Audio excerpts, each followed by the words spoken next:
A man with cybernetic parts has detonated a bomb in the center of District 48 of Super Earth. The cyborgs were originally human colonists who settled on the harsh, frozen planet of Cyberstan and began augmenting themselves with cybernetic enhancements not for survival on the uninhabitable planet, but for hatred. They were brainwashed to believe Super Earth was authoritarian and trying to control them, despite them being a part of Super Earth. Believing so strongly their unfounded claims of Super Earth oppression, they declared their hatred with a gruesome act of terror. According to official records, conflict with this group, later called the Cyborgs, started after a deadly attack in which either a single or possibly a group of cyborgs perpetrated a terror attack, detonating a large explosive in District 48. The devastating explosion was said to have killed possibly thousands of civilians. Despite what we knew to be true, the conniving cyborgs wanted us to believe a different story. They adamantly believed this attack wasn't perpetrated by one of their own in an attempt to send a terroristic message. They believed years of supposed marginalization, isolation, and poor treatment by Super Earth led a singular individual to lash out at democracy of their own accord. But we knew better. The cyborgs ultimately seceded from Super Earth, becoming an independent, socialist government. We knew these terrorists were a true enemy to manage democracy.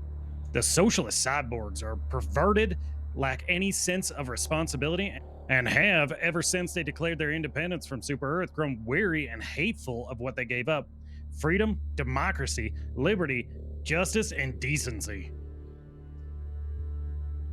The cyborgs became increasingly threatening in their rhetoric that was so dark and disturbed few have ever read or heard it.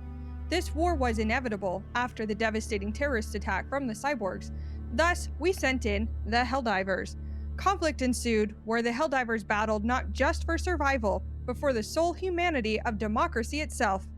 Some cyborg sympathizers questioned whether or not the cyborg nation posed any real threat to Super Earth, believing they deserved to live and thrive in peace.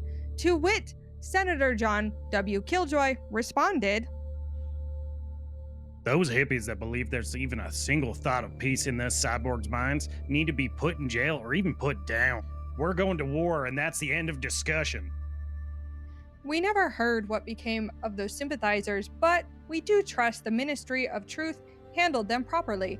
However, in the end, these sympathizers should have felt some relief that while the war could and probably should have ended in a genocide of the cyborgs, we graciously ended the war with an agreement that the remaining cyborgs accept democracy once again. We were able to locate this article from the end of the cyborg insurrection. Following the several weeks of fierce battles since the terror bombing of Super Earth, Helldiver troops have finally disarmed and quarantined the cyborgs. Rerouter spoke to the cyborg relation expert Dr. Gustav Smith on why the decision to disarm was made. "We must show the world that the only way to create peace is through democracy. Therefore, we have installed voting booths all around the capital of Cyberstan and enforced voter turnout by further restricting the liberties of entire families that did not vote." Senator John W. Killjoy clarified, "We believe that the cyborgs will change their entire culture thanks to the installation of the voting booths. The threats of being severely punished if they do not vote." Clearly, one cannot argue with the results since the first vote has seen 85% participation so far. Apparently, the Army Tactical Command has decided that the cyborg culture will be totally democratic in 5 years' time, and during that time, Federation troops will be stationed at Cyberstan to keep the peace and run government positions. The Super Earth Construction Company, SECC, will take over the forges and industrial complexes spread throughout Cyberstan. "We believe this will be very profitable for us and for mankind," said CEO Molly Mick. After signing their surrender, the cyborgs were sent to the voting stations by force under threat of losing what remained of their civil rights. After the voting, Cyberstan would then be under military occupation for 5 years to prevent further rebellion and lawlessness, and following the occupation, Super Earth would then leave the cyborgs under rehabilitation at the mines of Cyberstan under the ownership of the Super Earth Construction Company. Their strength harnessed the greater good of managed democracy, thanks to the might of the Helldivers.